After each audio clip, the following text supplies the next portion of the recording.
All right, well, I think we're about ready to get started. Welcome, everyone. Thank you so much for joining us. My name is Heather Miller, and I'm an adult programming librarian here at the La Crosse Public Library, and I'm really excited for this evening's program, Storytelling with Food, as we have the privilege of being joined by Chef Adrian Lipscombe, owner of Uptown Cafe here on our north side of La Crosse, and she's going to tell us the story of Hushpuppies and Hand Pies. And in addition to being an entrepreneur and chef, Adrian is also an urban planner and creator of the 40 Acres and a Mule project and oh so much more. So I'm going to turn it over to Adrian now so she can tell us more about herself and her passion for storytelling with food. Thanks, Adrian. No problem.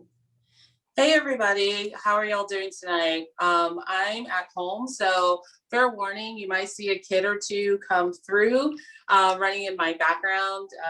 Again, they'll start smelling food or they'll get hungry and come in for some snacks. So just fair warning on that. Thank you so much for joining us tonight. As many of you know, I own a restaurant called Uptown Cafe in La Crosse, Wisconsin. I do this spiel all the time, off of Caledonia Street on the 1200 block, straight in the middle, right under Root Down Yoga. We've been there for probably approximately, 4 years, March 6th. Wow, March 6th was our date. So March 6th was our anniversary of our opening. I am super excited to talk to you today about hand pies and hush puppies. And I know I have a lot here. I have a lot in the background too. So I'm just gonna get started. The first thing I'm going to talk about is hand pies. And hand pies to me come in many different forms. It's been very universal across the board between many demographics, and especially in Europe, across the world. And hand pies are a lot of savory pies, so meat pies and such. When I talk about hand pies, I talk about Southern pies, and they're more of the sweet pie. So I'm going to do sweets, and a lot of people know me for my desserts. So the hand pies that I'm used to doing are two different types. So it's either the baked hand pie or it is the fried pie. And this recipe that I'm about to do works both ways. I do work with more of a pie crust dough. Some of the crusts that I do know, or sometimes you can use more of a biscuit base dough, but I like to use more of a pie crust. And hand pies have a deep meaning for me, and a deep meaning a lot for my culture in the South, because they were universal. They were easy to carry. You pick them up. You had them in shoebox lunches, especially back in the 50s and 60s and the 40s, where the men went to work and the wives made their lunches, and they usually put them in shoe boxes. So they have it called a shoebox lunch. And part of those desserts could be a fried pie that was made with lard mainly. And with that, the pie would be wrapped in wax, and it would be sustained and held, and usually eaten cold. You still can find hand pies throughout the South, especially I find them still at gas stations. I find them in Southern restaurants on the side of the road. And they're probably one of my favorite desserts, especially when I travel. Again, between the shoebox lunches for working men, they were also used when blacks traveled too, and they made their own meals. Or when I go visit my grandparents or such, we would leave with a hand pie. And so I decided. Sorry to interrupt. We lost your video feed. Oh my gosh. Let's see what we can do about that. Sorry. Perfect. Thank you. All right. Thank you so much. I'm going to make an apple hand pie, and I have been pulled on so many different variety of apples, especially since living here, and not knowing so many varieties. I still like to use a Honeycrisp or a Pink Lady apple. And what I usually do to prepare to make that, I will take 1/4 of sugar and 1/4 of brown sugar. And then my thickener, I like to use flour and a little bit of butter. I like to add a little cinnamon, and this is probably a 1/2 teaspoon of cinnamon. and some water. And what I'll do with this is I'll let it go and I'll let it boil for a little bit. And then I will add my apples. And I will add about 4 apples. And I have a couple apples already over here made. But when I make that, it thickens up. And I just want to show y'all real quick. It thickens up to a syrup. So the apples, you don't want them too soft, but the bake is not as much as you would get when you would make a apple pie. So they're not going to bake as long, but you want them to be kind of tender, and you'll make a nice syrup with it. And you just let it go in the boil. And we're going to come back to those apples in a second. Was there a question? Oh, no? Okay. And so with that, the pie crust, right? So pie crust can be made many different ways. In the pie crust recipe I like to use half butter, half shortening in my recipe. And one of the main things about making the pie crust, and many of you probably know, is just making sure everything is super cold when you make the pie crust. And I usually, here I'm making my pie crust, it's about 1/4 of flour. And then it's about a half a teaspoon of salt and about a tablespoon of sugar, just adding a little bit of flavor to it. So you'll distinctly be able to tell in the pie crust that it's a pie crust. And the shortening is about 1/4 of a cup. And what we're gonna do is about 6 tablespoons of butter. And like I said, these pies can be made many different ways, many different shapes. And how I usually see them is still they're wrapped in wax. And what I'm gonna do is I'm going to pulse this a little bit.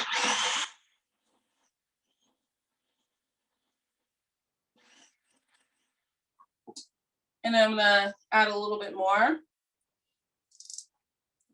And it's pulsing. And one of the reasons why I make the apples first is because we want that apples, if you're choosing to make apples, to be cooled down. So whatever fruit or filling that you decide to put in there, and which I've seen from apples, blueberries, to even sweet potato, lemon curd, chocolate, you really want that to be nice and cold, because you do not want to start melting your pie crust before you even get it into the oven. So I'm gonna pulse this.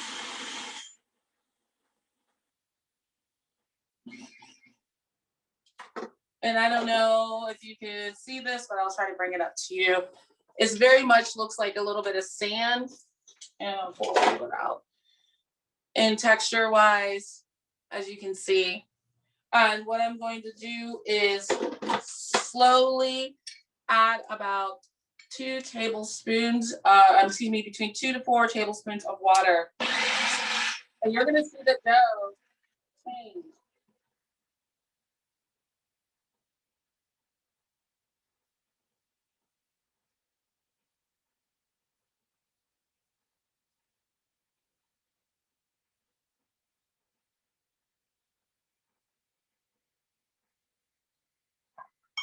You'll see the dough come together.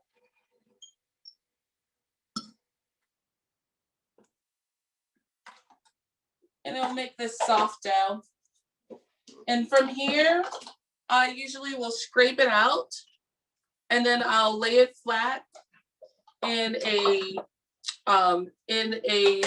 cellophane or saran wrap, and I'll put it in the refrigerator for about an hour up to a day.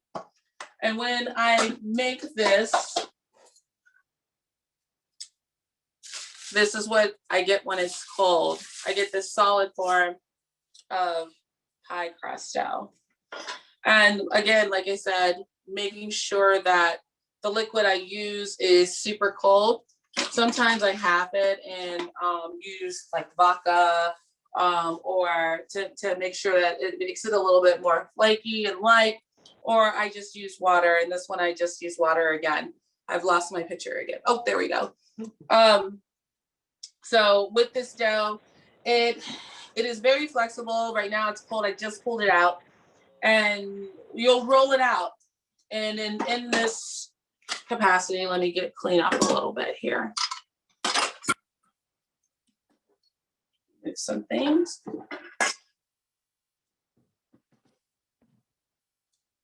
With this pie crust, I will roll it, make sure it's a little, I don't want to add too much flour to this because I don't want it to break apart or dry out. So I will push it and I will roll it out to the thickness that I seem or deemed best for however big of a hand pie. You know, a hand pie is supposed to fit in your hand, but you know, I get a little hungry and maybe want a little bit bigger of a pie.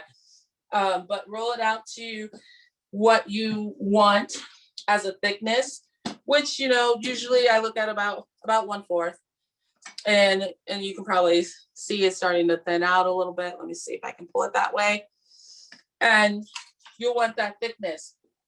And in cutting the hand pie, I like to use at least like a 6-inch diameter. And I use kind of my my cake tin, and I just push it down on there. And then with a knife, usually with a knife, I will just trace around.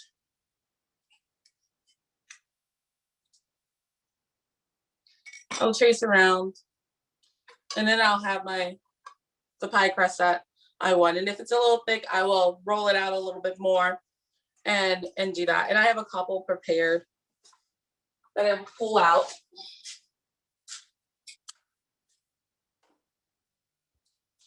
And the ones that I have prepared, I have a couple of them prepared. Through the ones that I have prepared, I have a couple fillings that I would like to use. I have some peaches from last season and some apples, some local peaches in fact, and peach preserves that I like to use. And it kind of reminds me about spring and summer coming up, and trying to drain as much as I can off of that. And you don't really have to fill it too much. And then you're going to fold over. And in this fold, you can do it many different ways. You can crimp it. So I'm just going to do a small crimp. You can also, let's see, and the apples, the ones I'm going to use for the apples.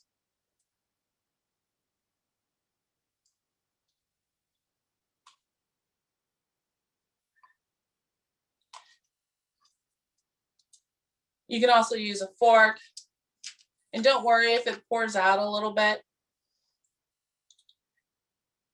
but just try to keep as much out as possible.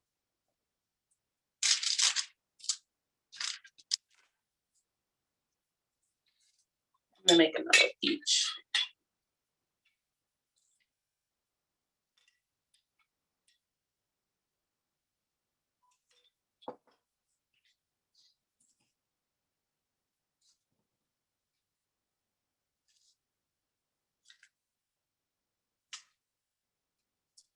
And hand pies be made in many different ways, and also topped in many different ways. Here, I'm gonna do an egg wash. Most of the time you don't see too many with egg wash on it, but I like to put a little shine behind this. And then I like the choice of, like, if you're going to ice them later, a lot of hand pies, especially the fried ones, have an icing on top. And I am just going to sprinkle just a little bit of a coarse sugar, a little bit of a coarser sugar than you find in your grocery store on top. And then I'm going to pop these in the oven. But before I do that, I am going to put, as you would any pie, you probably want to put a little steam hole just across the top.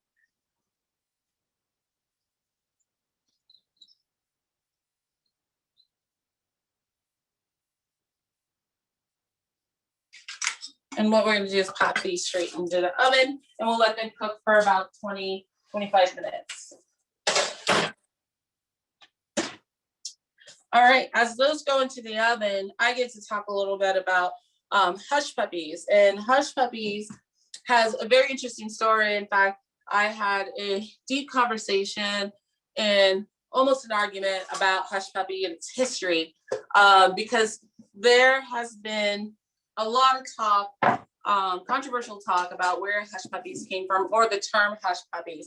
And if you start reading around, there has been a lot where Hushpuppies are the farthest history that I've seen. I've seen Roman history on it. I've seen history about French nuns making it. I've heard about in the Civil War. I've heard about slaves, and it all kind of dinks back down to this storytelling of giving to the dogs to make them hush, down to the point of while they're cooking, the dogs are barking really loudly. And so they throw this Hushpuppi or corn fritter to the dog and they say Hushpuppi. And so the term just kind of came up, Hushpuppi, because they became quiet. And there's been a lot of different recipes that I've seen from Hushpuppies, from just regional here, down south, southeast, about what a Hushpuppi is and what goes in a Hushpuppi. And for me, a Hushpuppi really kind of drives the fact of corn. And where I'm from in Texas, we have a lot of corn too. And so we like to put corn inside our Hushpuppi, corn and onions. I've seen it with bell peppers. I've seen it with cheese. I've seen all different factors of what can go inside a Hushpuppi. And then mainly served just uniformly, like universally, I've seen it served with fish. But in the South, you definitely can catch it on a menu as a side item or an addition that you can definitely put in, on your order. And so what I'm going to do is do a little bit more of a fine chop on these onions, because I am going to add about a quarter of an onion in my Hushpuppi and make this a little bit thick. I also started my grease behind me right before we started, because I want to make sure my grease is nice and warm. It's on low right now, and I'll kick it up high, because that's one thing you definitely want to watch when you're making a Hushpuppies is your grease, and make sure in your temp, because you don't want it to cook so much on the outside without cooking the bread on the inside. Here I have my onion, and then what I'm going to do is I have about 1 1/2 cup of cornmeal. I like a finer grain cornmeal if I can find, or mill it myself, but it's a really good grain. And then I have about 1/2 cup of flour that I'm going to add into this. One thing I definitely want to add again is corn, and this corn was from last season. So in preserving and holding some of this corn from my house, I want to make sure I can get a different texture in my Hushpuppi, and I'll add a little bit of corn.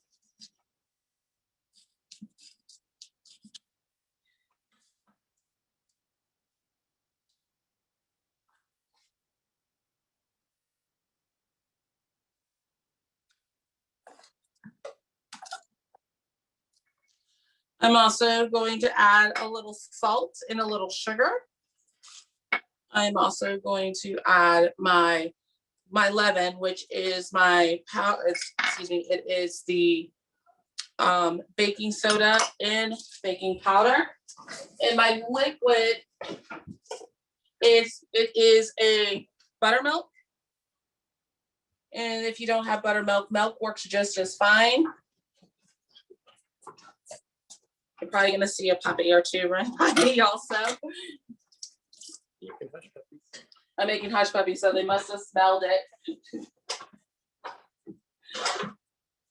So here I'm going to stir my Hushpuppi Some people like to add a different seasoning now and then. Some people add Creole, a little bit of Creole into the hush puppy to give it a little bit of taste. I'm gonna add a little bit to that, probably no more than half a teaspoon to it.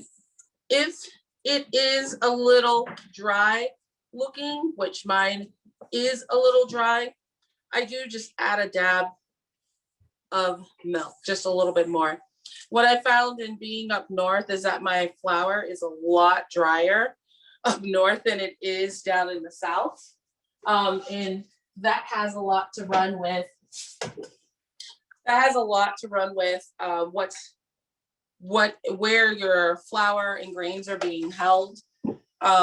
Usually they put them in a drier facility in the winter time, and so to watch the humidity. So sometimes I have to add just a little bit more liquid. And now that I have this consistency for my hush puppy, what I want to do is I'm going to turn this up a little bit. Turn my fryer up just a little bit. I'm going to wait for it to go off. But with hush puppies, I like to use an ice cream scoop to make them uniformal. Depends on who's eating what, but usually no bigger than a golf ball is a really good size to make your hush puppy. Or if you're being cute and you want to do a smaller one, you have a smaller hush puppy. And I usually just make them a nice round shape before I add them in. My hand's a little wet, and it makes it just a little easier to hold and form across the board. But hush puppies, again, is another travel food that you could catch in a shoebox lunch, or you could catch in travel, because one, it sits heavy in your stomach, and it's a cornbread, so it's like a fried piece of cornbread. I'm gonna test one out in a second to see how hot my flour is, my grease is. But I'm just using a regular canola oil as my grease. And I'm just gonna form a couple of these out. And I think it's great because I think this is really great to use because of the different textures you get in your hush puppy between the onions and the corn that's added to it.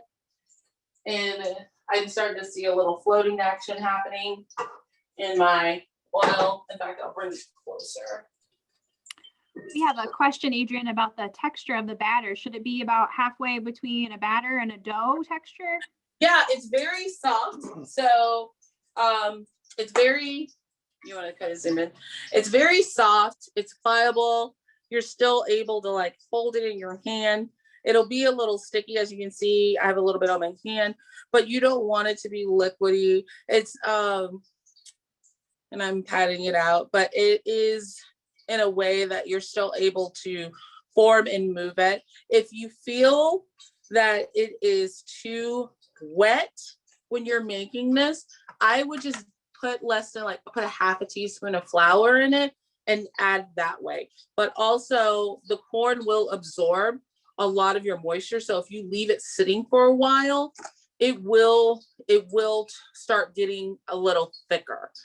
And if it gets too thick, again, I would just add a little bit of milk to kind of make sure you can have this consistency of still being able to pick up, and scoop out. And again, I think this is like a perfect texture. And Christopher, my camera guy, is going to kind of bring us around. And you want your oil to be hot, but you don't want it to be burning and steaming off. And we're going to start dropping a couple hush puppies down into the fire. And you don't want to overcrowd your hush puppies because they are going to get bigger. As you can see, they are going to get a lot bigger and pretty quickly. So you want to make sure, even though you may want a lot of hush puppies, you're going to have to just do a couple at a time because they will expand. And as they expand, you want to cook them between 3 to 4 minutes on each side. Let me wash my hands real quick.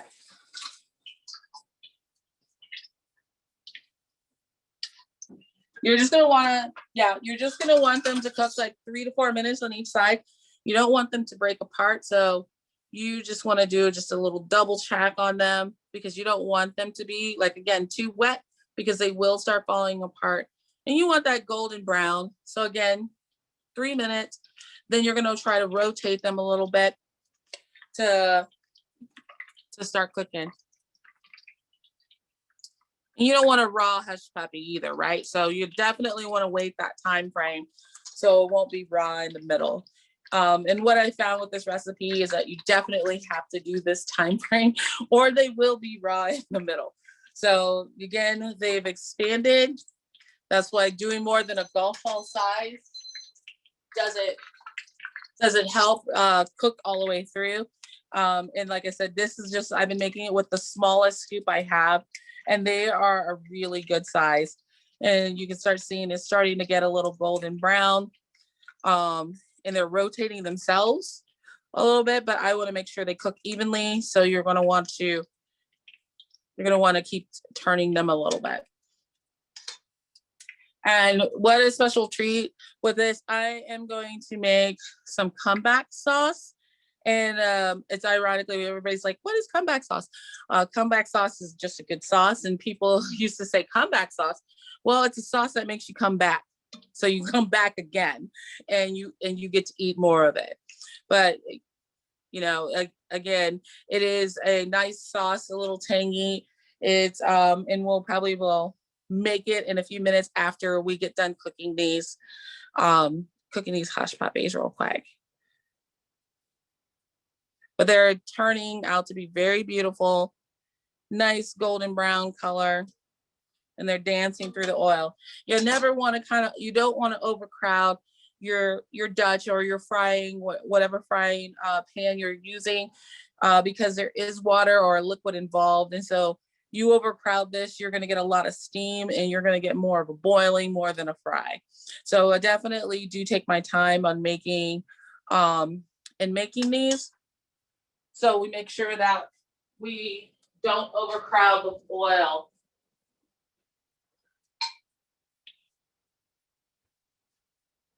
All right. I'm going to pull these out in a few seconds. And I'm old fashioned. I just use a paper towel. Or you can use a grate.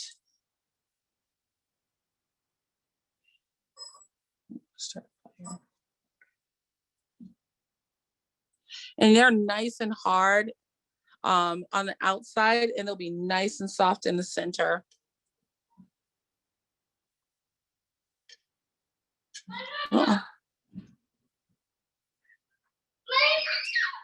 Oh, I have a little one coming up to visit me. So I'm going to turn my fire down because it is getting pretty hot, and I'm going to take you over here. I'm going to take you over here, and which I am going to make you some comeback sauce. So I have Duke's mayonnaise here, and I am just probably going to add about a teaspoon to a teaspoon and a half of Creole. And then I have a little Worcestershire sauce, about a teaspoon of Worcestershire sauce. I am going to add about a teaspoon of honey, just give it a little sugar. And this honey I got from Eckert's Farm, very good honey. And then don't mind my organic olive oil bottle right here. Really what's inside is hot sauce. I kept my bottle. So I made hot sauce this summer, fermented it, and I put about a tablespoon in there. And then we're going to add some ketchup. So some of those secret sauce we'll add probably close to a little less than a quarter of a cup of ketchup. And then we're going to mix this up.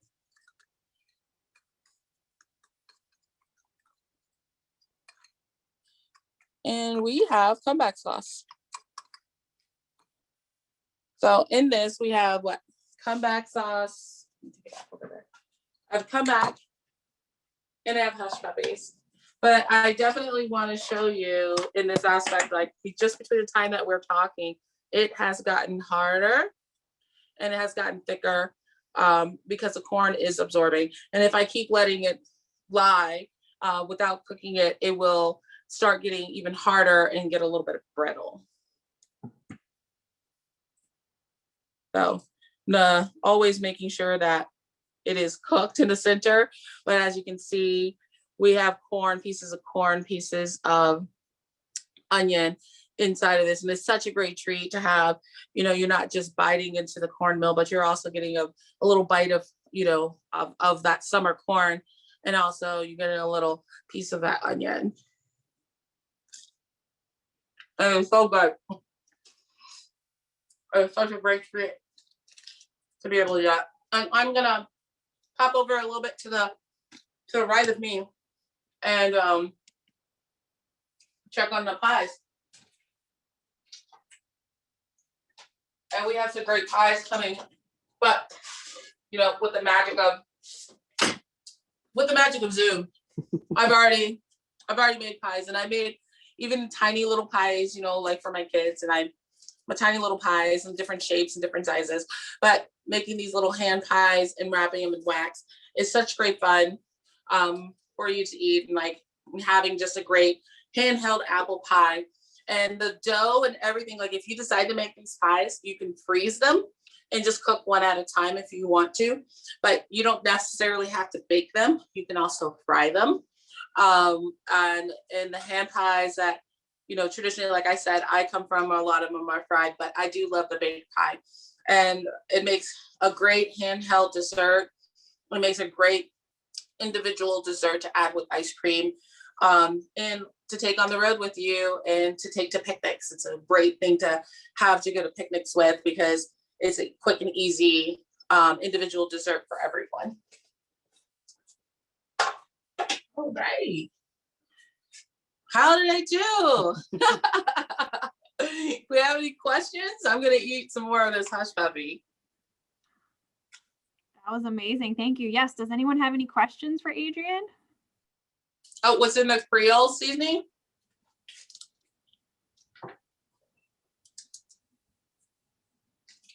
Sorry, I'm like eating.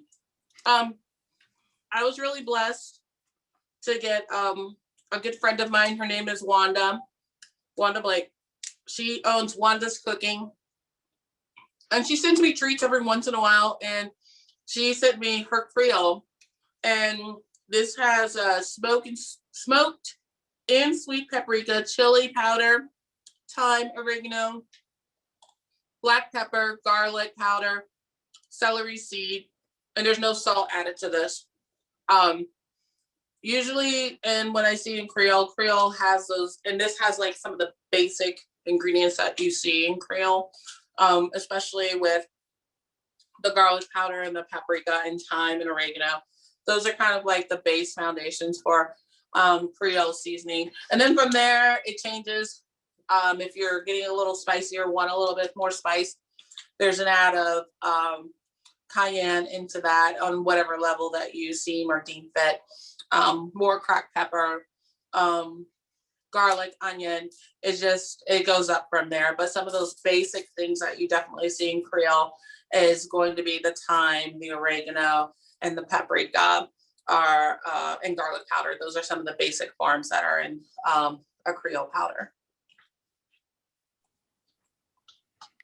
We have another question. Someone recently discovered your restaurant, and they're curious what your favorite thing is on your menu and if you make hand pies at the cafe. Oh my goodness. So what's so interesting? I have eaten everything on my menu, and everything on the menu has a story, so that makes it even better. My favorite thing is sometimes not on the menu.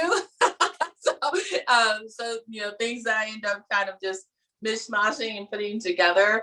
But some of the things that I have eaten that people have like recognized have ended on the menu. So I do like our mac and cheese, and I do sometimes add chicken to my mac and cheese. Chicken and waffle is a really good one that a lot of people love. My biscuits, like hand down, I probably do eat a biscuit a day if I'm working at the restaurant, definitely in the morning, because they're really good. So usually the biscuit, and then whatever preserve, the seasonal preserve we have, is probably hands down my favorite. And my husband probably will tell you that's probably the number one thing I do grab from the restaurant. And then, oh my gosh, the hand pies. So hand pies we do make occasionally. It just depends on time, because I do like to be the person to make them. So if I have time, I will make hand pies. We did do a whole series of hand pies with some of the proceeds that went towards an event. And we also did a group thing with Pasture and Plenty in Madison, where they also made hand pies, and a part of the proceeds went to the UW-Madison International Club up there.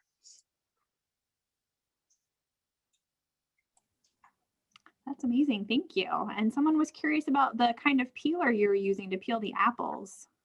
You cannot have it. This peeler, I probably had, and it's probably been one of the only peelers that I am really serious and always keep an eye on. But I probably had this peeler for how many years? I've been using this peeler probably for 8 years. And it is magic to me. You can find it if you can access Restaurant Depot or Restaurant Supply. Restaurant Depot, and they have it in Rochester. So when I go to Rochester, I do look for this peeler, and I do try to grab a couple more, because as in prep, some people lose them, toss them in the garbage on accident. But I literally, when I pulled it out, I was like, where are all my peelers? It's one of my favorite ones. The safety wise, it also has a little dig hole if you got to dig something out. But the grip is great. You're not going to slip. It's an amazing peeler. And the name of it is called Firm Grip. So I've never looked it up online to see if I can purchase it, but it is called Firm Grip. And I pretty much, I feel like I'm doing an infomercial for this, but it is really a good peeler. Oh, looks like Tupperware makes one. But this one's like a heavy duty for like industrial commercial kitchens. So it's planned on being used several thousand times. So this is a really good peeler, and it's light. I have another question. Someone was curious if they would be able to get the recipes. They really enjoyed it, and it looks like they want to try making it at home. Oh yes, most definitely. I can shoot the recipes to the library, and they can have them. I'm trying not to eat my food, but yeah, most definitely. I will shoot the Hushpuppies, the pies, and also the comeback sauce. Someone asked about the restaurant, if it's reopening. So if you don't know, we haven't publicly said anything, but we've been doing a soft opening. So the restaurant is technically open. We are sitting about 4 to a group. As you know, if you've been to our restaurant, it is pretty small. And so for the safety of my staff and other community members, we are sitting at least 4 to a group. And seating and between 1 to 4. We're hopefully in the next week or so we'll be able to have our approval to be able to sit back outside with no snow, hopefully soon, and then we will be able to take very large parties. But yes, we are open for seating. That's excellent news. Thanks for sharing that with us. Oh, well, we look forward to seeing y'all. Will I do another chef dinner? Ironically, and I didn't even do a plug for this. You can tell I'm really bad, but I'm really bad at doing plugs. But I am doing a virtual chef dinner on March 27th. So make sure you pay attention to our Facebook and other outlets. It's going to be so much fun. We have Chef David Thomas, who is a 3-time CHOP champion from Food Network, and they had to create this title, so he's like Grand CHOP Champion because he's won so many times. And he is going to get mystery boxes of Midwest food. He's going to get 3 different boxes where he's going to make an appetizer, a main, and a dessert out of Midwest food. So at least 4 ingredients in each box are from the Midwest. And so talking to him yesterday, it just dawned on him that it's Midwest food. So he has absolutely no idea what's in the box. And that is going to be on March 27th. So he's kind of kicking off our chef dinner virtually. There is opportunity if you do want the mystery boxes yourself and you want to competition cook along and cook and show your food, you will be able to do that too. And that is going to be taking place via Zoom. He'll be in Baltimore at that time. It's coming to doing chef's dinners in the restaurant.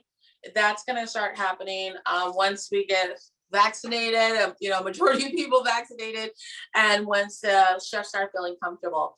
But we do have a great lineup of chefs doing a virtual series that is coming very soon.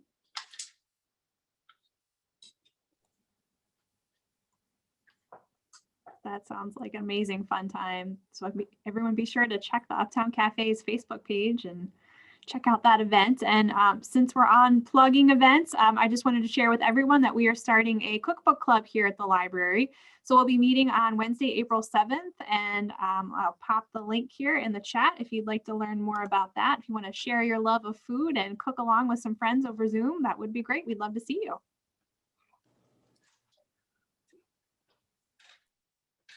Oh, what's your favorite cooking tip? Could you read that whole question to me, please? What's your favorite cooking tip that tends to surprise most people? Oh my gosh. Your knife. It's more dangerous to have a blunt knife than a sharp knife. So I like to have my knives sharpened. I think that's one thing that people should keep up with is their knives.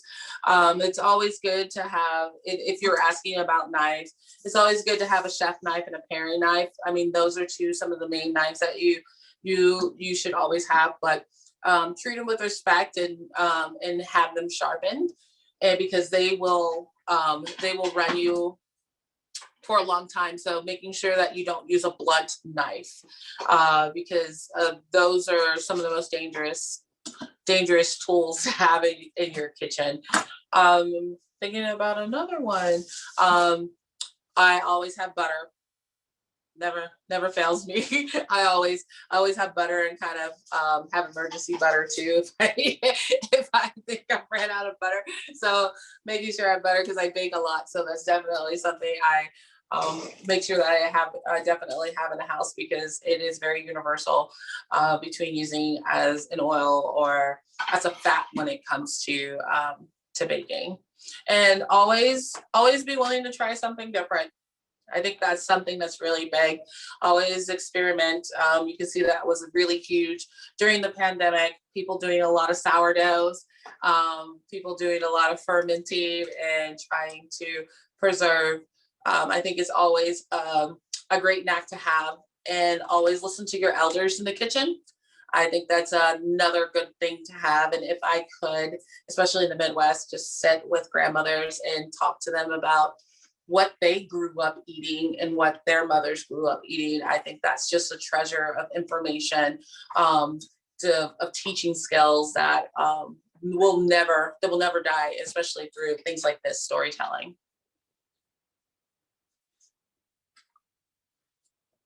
That was a good question.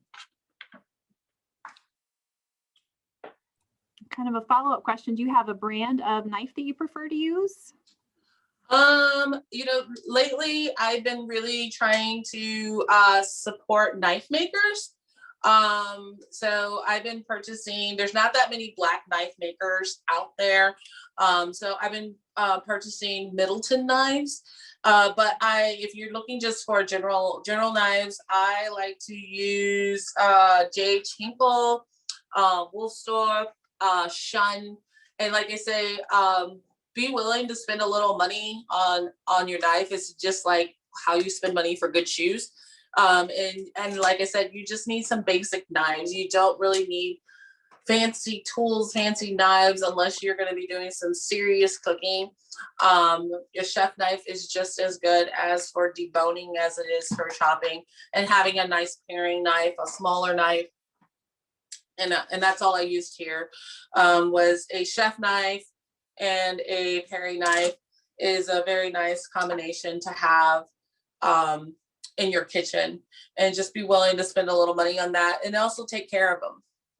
All right. Well, thank you so much, Adrian, for sharing your time and expertise and inviting us into your home kitchen. Your meal looks amazing. I know we're all very hungrily looking at those, so we'll have to stop by the cafe and see if we can pick some up for it to go. Oh, well, thank y'all so much. And, again, after I get off here, we'll be eating hush puppies here at the house. So it's something that we just carry through in our own family. Well, thank you again so much for sharing your time and expertise. And everyone, thanks for joining. Take good care, and we'll see you next time. Bye-bye. Thanks. Bye.